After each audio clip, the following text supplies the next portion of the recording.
die geraas in ons. Psalm 65 vers 8 sê, U laat die gedruis van die see, die geraas van die golwe, die rumoer van die nasies bedaar. Rondom ons raas die wêreld, motors, masjiene, musiek en die media doof ons gedagtes uit. Ons moet elke dag 'n nuwe aanslag van inligting trotseer. Advertensies, fopnuus, sinlose nuus, slegte nuus, sosiale media. Met respek, in ons raas dit ook.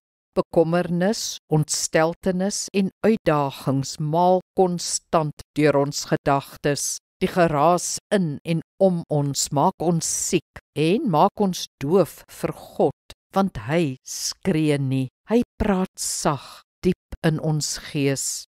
Ons moet dus stil word, vir ons gesondheid se onthaalwe en vir ons verhouding met God.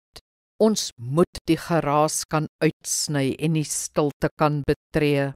Daar sal ons siel kan asem skep, sal ons bewus word van 'n fluistering. Onthou, God sal die geraas stil maak, maar jy moet ook. Trek die deur toe. Kom ons bid saam. Stil stemme my hart, U kompeteer nie met die wêreld nie. Ek moet kies na wie ek luister. Help my om reg te kies. Amen. Die Here seën jou.